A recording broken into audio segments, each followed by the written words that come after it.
வித்யா கால் பண்றா. ஹலோ, சொல்லு வித்யா. அண்ணா,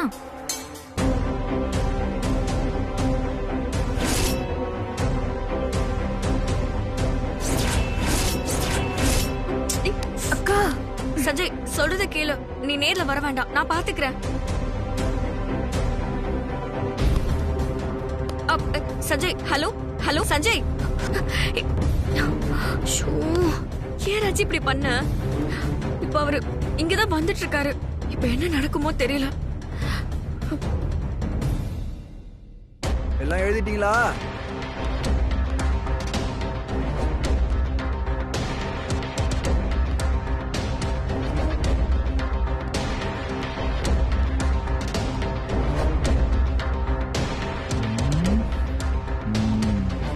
ஓகே, அப்படி எழுதாத.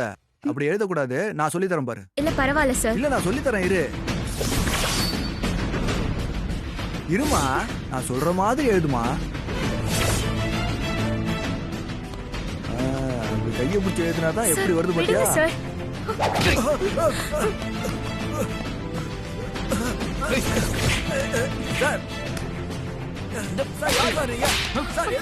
சஞ்சய்,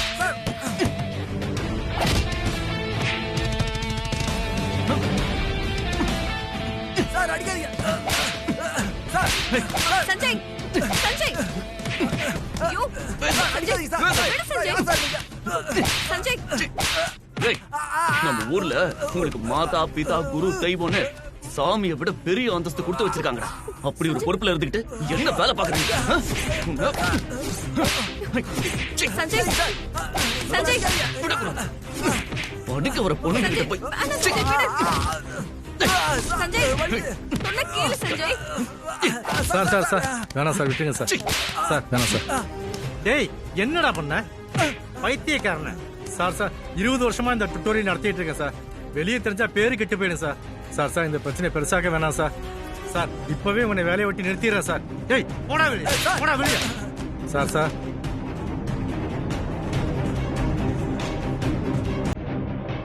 சார், படிப்பு சொல்லி கொடுக்கிற இடம் என்ன தெரியுமா? கோவில் மாதிரி.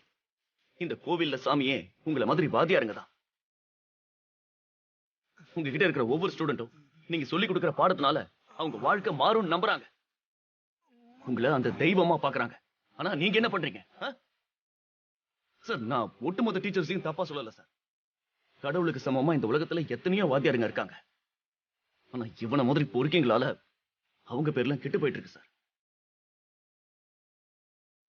பல தலைமுறையா படிப்பு கிடைக்காம அடுப்பங்கரையில கிடந்த பொண்ணுங்க இப்பதான் கொஞ்சம் கொஞ்சமா படிக்க வந்திருக்காங்க. 4 இடத்துக்கு வேலைக்கு போறாங்க. அதெல்லாம் உங்களுக்கு பொறுக்கல. ஒரு பொண்ணை வெறும் உடலா மட்டுமே பாக்குறீங்கல்ல, உங்களை மாதிரி ஆளுங்களோட மனநல எப்பயா மாறும்? டேய், 5 வயசு குழந்தையில இருந்து 50 வயசு அம்மா வரைக்கும் எங்க போனாலும் இதே பிரச்சனை தான்டா. டேய், நீ ஒரு அம்மா வயசுல பிறந்தவன் தானே? அவங்களுக்கு இந்த மாதிரி ஒரு அநியாயம் நடந்தா எப்படி இருக்கும் உனக்கு? எல்லா தப்பையும் நீங்க பண்ணுவீங்க. அப்புறம் என்ன பண்ணுவீங்க? வீட்டுல சொல்லி விட்டுருவேன், ஃபெயில் ஆக்கி விட்டுருவேன், மார்க்ல கை வச்சிருவேன், இல்ல நீங்க நல்லா படிக்கலன்னு சொல்லி கம்ப்ளைண்ட் பண்ணுவேன்னு சொல்லுவீங்க. யோ, நீங்க இந்த மாதிரி பிளாக்மெயில் பண்றதுனாலதான் பாவம் அவங்க வெளியில எதுவுமே சொல்ல முடியாம இருக்காங்க. வீட்டுல சொன்னா படிப்பு கெட்டு போயிடும், அம்மா திட்டுவாங்க, அப்பா அடிப்பாருன்னு அவங்களும் நீங்க கொடுக்குற எல்லா டார்ச்சரையும் பொறுத்துட்டு இருக்காங்க. சார், நம்ம சமூகம் எப்படி இருக்கு தெரியுமா? பாதிப்பை உண்டாக்குறானே அவனை விட்டுடுறாங்க, பாதிக்கப்பட்டவங்கள தான் குற்றவாளின்னு சொல்றாங்க. இந்த மாதிரி ஆளுங்களால தான் சார் சாபம் வாங்கின மாதிரி ஆயிட்டு இருக்கு சார் நம்ம நாடு. சார், இந்த மாதிரி மனநிலை மாறாத வரைக்கும் இவன மாதிரி ஆளுங்களெல்லாம் கண்ட்ரோல் பண்ணவே முடியாது சார். டேய், உன்ன மாதிரி ஆளுங்க பண்ற டார்ச்சர்னால ஒரு வருஷத்துல எவ்வளவு பொண்ணுங்க சூசைட் பண்ணிக்கிறாங்க தெரியுமாடா? தெரியுமாடா? தெரியுமா? இனி ஒரு பொண்ணு மேல கை வைக்கணும்னு நினைச்சாலே ஏன் ஞாபகம் தாண்டா வரும் உனக்கு? ரொம்ப நன்றிண்ணா. நீங்க வந்து கேட்கலனா இவன் தினமும் இப்படிதான் பண்ணிட்டு இருந்திருப்பான். இந்த இடமே எங்களுக்கு ஒரு நரகமா இருந்திருக்கும். நரகமா தான் இருக்கும். நீங்க ஒவ்வொருத்தரும் வாயை திறந்து கேட்காத வரைக்கும் நரக மாதிரியே தான் இருக்கும். கேளுங்க, சத்தம் போட்டு கேளுங்க. நீங்க சத்தம் போட்டாதான் கேட்க வேண்டிய ஆளுங்களுக்கு எல்லாம் கேட்கும்.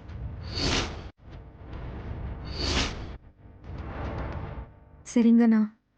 சார், இனிமே இவன மாதிரி ஆளுங்க எல்லாம் எந்த ஸ்கூல்லயும் வேலை பார்க்க கூடாது சார்.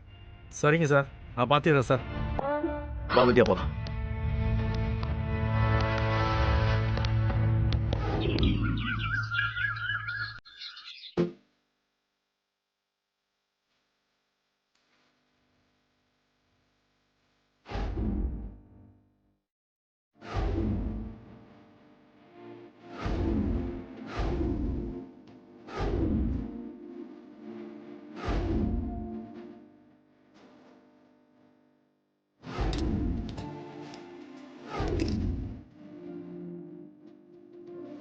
மனசா ஏற்கனவே தர்ஷன் உன் அழகுல மயங்கி போயிருக்காரு.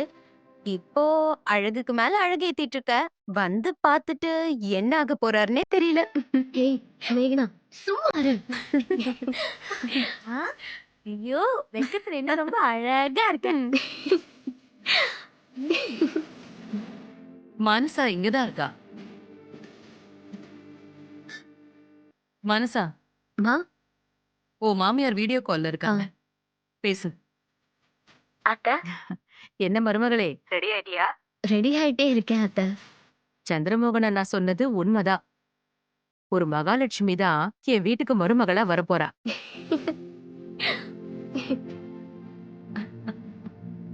நான் அங்க வந்த உடனே மொத வேலையை உனக்கு சுத்தி போட போறேன் பாரேன்.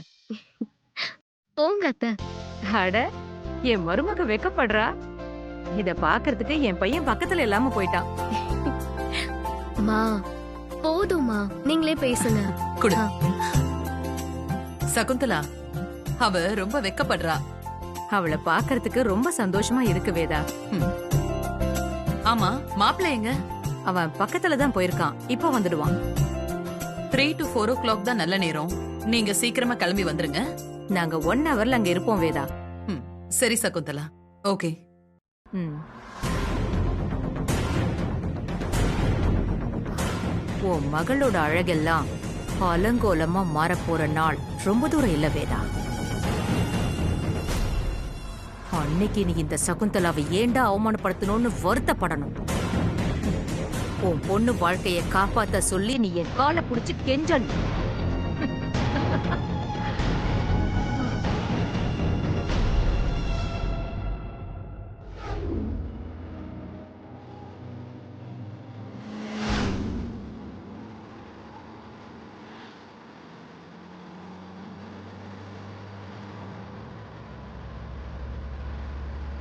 இனி அவன் தப்பு செய்ய மாட்டான் சஞ்சய், விடு. அதான் அவன் கையை முறிச்சிட்டல்ல.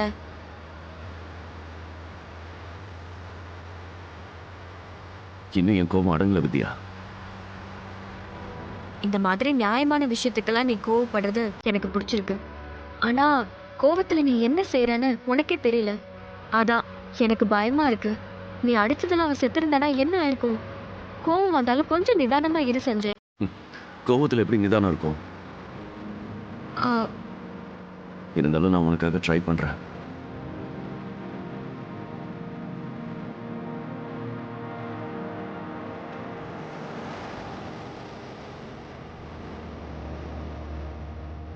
இறங்கு. ஆ, இங்க எதுக்கு வந்திருக்கோம்? நீ யாரு? ஆ, வித்யா. எனக்கு என்ன வேணும்? உன் பொண்டாட்டி. என் அம்மாவுக்கு? அவங்க மருமக. கிரேட் வேதவள்ளியோட மருமக. இன்னைக்கு அவங்க வீட்ல அவங்க பொண்ணுக்கு நிச்சயதார்த்தம் நடக்குது. நிச்சயதார்த்தத்துல வேதவள்ளியோட மருமக எவ்வளவு கிராண்டா இருக்கணும். அதுக்கு அதான் அதுக்கு தான் உன்னை பார்லர் கூட்டிட்டு வந்திருக்கேன். போய் ஃபேஷியல், மெடிக்யூர், பெடிக்யூர்னு என்னென்ன இருக்கோ எல்லாத்தையும் பண்ணிட்டு வா. எனக்கு அதெல்லாம் பிடிக்காத சஞ்சய், வேண்டாம். ஒரு ஹஸ்பண்ட் ஒய்ஃபை பியூட்டி பார்லர் கூட்டு வரதெல்லாம் ரொம்ப பெரிய விஷயம். உனக்கு அதெல்லாம் தெரிய மாட்டேங்குது. கல்யாணம் ஆன பொண்ணுங்க கிட்ட சொல்லி பாரு. உன்னை பார்த்து அவங்க எல்லாம் பொறாமப்படுவாங்க. அதுக்காக பிடிக்காத விஷயத்த பண்ணணுமா? சரி, அட்லீஸ்ட் ஹேர் ஸ்டைலாவது ஃபேஷியலாவது பண்ணிக்கோ. ஃபங்க்ஷன்ல நீ தனியா தெரியணுமா இல்லையா? நான் சொன்னா நீ கேப்பியா மாட்டியா? சரி, பண்ணிக்கிறேன்.